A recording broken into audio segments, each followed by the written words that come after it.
The soldiers froze. Eyes surrounded them. In the center, she stood, calm, whispering to the beasts. What happened next stunned the entire galaxy. But first, let's go back to the beginning. They called her Ash. Not because it was her name. No one bothered to ask that.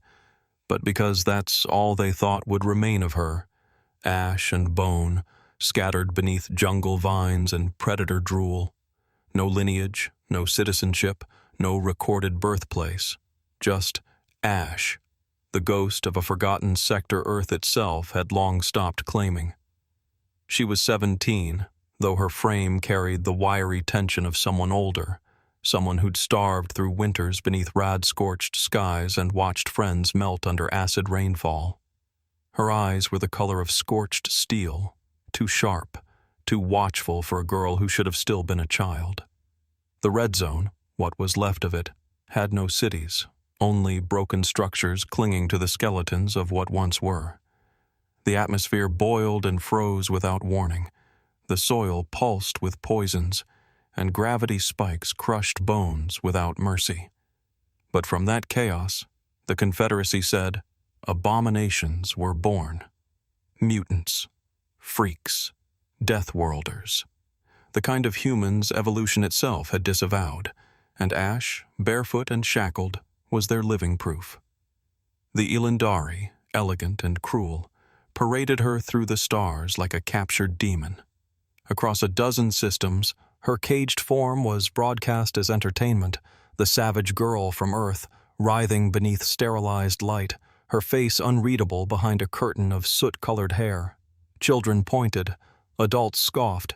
She never once spoke. They assumed she was mute. She wasn't. She was watching, learning, waiting. When they brought her to Sarath, the jungle moon hosting the pit, there were no trials, no pretense of legality. The sentence was not debated. The Elendari Prime Minister gave the nod, and the crowd roared as if some ancient rite had been fulfilled. Ash stood at the brink of the crater in silence, the jungle steaming with predator heat below. 100,000 alien eyes above her, hungry for spectacle. "Let the beasts feast," a general bellowed. "See how the Deathworlder dies." She didn't flinch. They shoved her. Gravity grabbed her throat and dragged her down through the canopy, branches tearing her skin, vines clawing her limbs. When she slammed into the jungle floor, her breath exploded from her lungs like shrapnel, but she didn't scream. Instead, she rolled into the shadows, hand pressed to her ribs, eyes already scanning. Above her, the cheers were fading. The girl hadn't died. She had landed, and in the depths of the galaxy's deadliest jungle, Ash finally smiled. Not in joy, in defiance. Ash slammed into the undergrowth with a bone-splitting thud. The breath tore from her chest, her right arm bent at an unnatural angle. She tasted blood, sharp and coppery, leaking from somewhere behind her molars. Around her, the pit breathed. Not metaphorically, the place breathed. The jungle floor rose and fell in uneven gasps as thick root networks pulsed with heat from volcanic veins far below. Air steamed with predator musk and decay. Every leaf oozed, every shadow twitched. She staggered upright, dragging her useless arm behind her like a dead limb. The screamers came fast, drawn by the impact, the scent of blood, and the thrill of fresh prey. 6 legs, semi-transparent flesh crawling with flickering veins, jaws that split in 3 like insectile tripwires. No pause. No ceremony. Ash didn't run. She couldn't run. Not yet. Instead, she crawled, half blind, into a wall of thorn roots that tore her skin like paper, but offered the only cover in sight. Her breath hitched, not from pain, but from calculation. She wedged her shoulder against a knot of bark and slammed her weight sideways. The pop of the joint snapping back in place was louder than her muffled groan. Earth had taught her how to bleed without crying.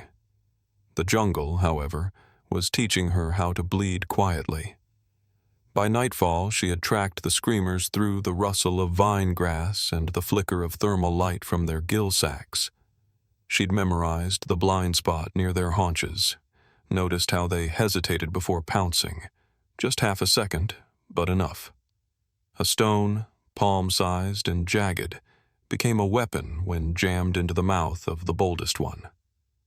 A vine noose, anchored with a split femur she found near a decayed carcass, ended the second.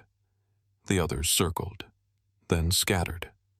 By dawn, 2 remained, one limping, the other staring from the canopy, twitching with agitation.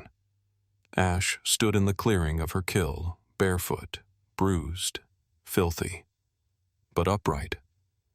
The pit cameras zoomed in, relaying the spectacle in real time to 1,000 worlds. Audiences expecting a feast of blood now found themselves watching something else, something wrong, something unnatural. The girl had not been consumed. She had claimed ground. Her scent, her sweat, her kills, these marked the borders of her new domain. She began trailing the scar hounds from a distance, observing how they communicated with ear twitches and throat clicks. She mimicked them, clumsy at first, sharper by the day. When one approached her camp and didn't attack, she offered meat. It took it, and didn't bite her hand. The jungle had rules. Ash was learning them faster than anyone ever had. Ash no longer moved like prey. She walked the jungle paths upright, not skittering between cover, but pacing with measured, unhurried certainty. Her gait was silent, yet nothing about her presence went unnoticed. The scar hounds flanked her, 3 on each side, their hulking forms lean with muscle and scar, eyes scanning for threats, not to protect themselves, but her. They had stopped testing her weeks ago. Now, they followed with the loyalty of something deeper than instinct. Not pack, not pet. Allegiance. Bone vipers, once coiled fangs in mossy dens, uncoiled at her scent and slithered away. Not hissing, not warning, yielding. Her sweat carried the markers of kill hierarchy and hormonal primacy, something primal that bypassed conscious thought. Ash didn't just mimic dominance. She exuded it, every movement infused with the cold certainty of a creature who had shed the last remnants of captivity. And the screamers, those nightmares that had torn soldiers limb from limb, had learned her name and muscle memory. When one knelt in front of her, its translucent flanks pulsing in submission, she had not recoiled. She had climbed its back. Clutching the ridges behind its plated skull, she guided it like a beast bred for war. The pit had never seen that before. No one had. Across the Confederacy, feeds exploded. Viewership shattered records. Commentators choked on their smug derision. Analysts labeled it a fluke. Cognitive mimicry, they said. Reptilian bonding response. A quirk of Deathworlder neurobiology. But they were wrong. Ash wasn't imitating power. She was power. The Elendari ministers fumed, their honor bruised before a galaxy that now whispered her name in reverent tones. So they sent the elite, a strike unit cloaked in the finest battlefield tech, phase armor, toxin rounds, blades charged with plasma, precision, lethality. They entered at dusk. None emerged. Only a single feed survived, an unintentional transmission from a helmet cam before the signal went black. The footage ran only 47 seconds. It opened on silence. The wind barely stirred the leaves. Heat signatures flickered across the visor, then vanished, swallowed by a pattern the AI couldn't process. Then came eyes. Not 2, not 10, hundreds. Reflections in the dark.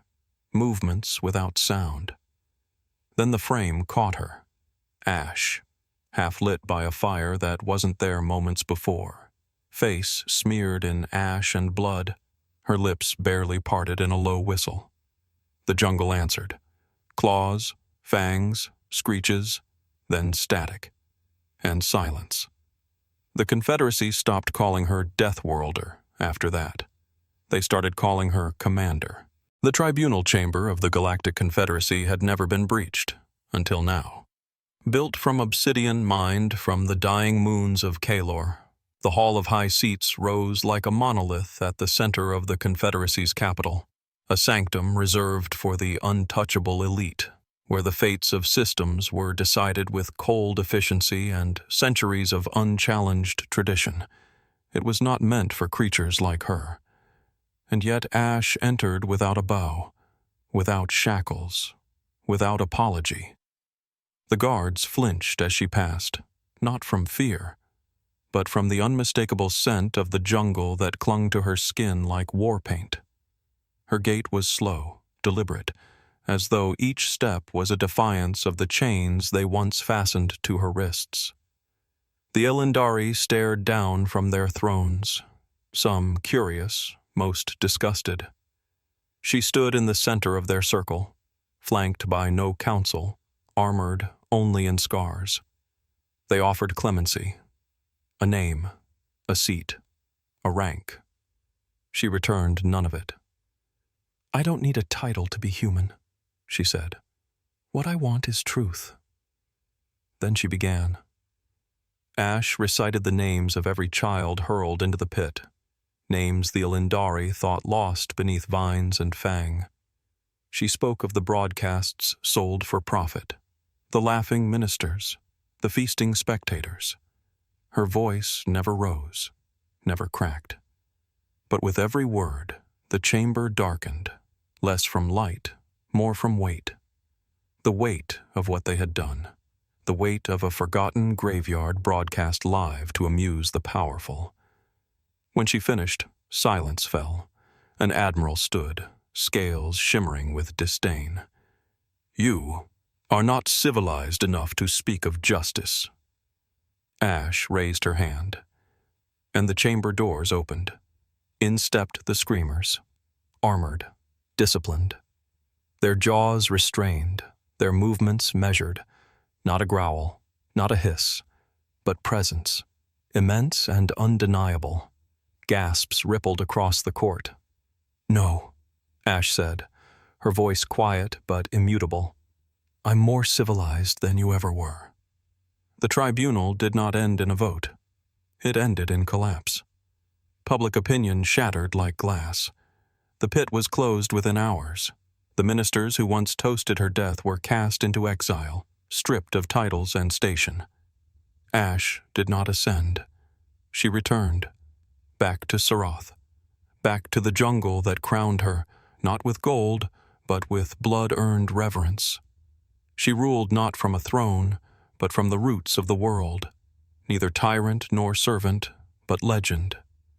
And across the stars, her name became a whisper in every language. The Deathworlder commands the wild. She is not one of us. She is more.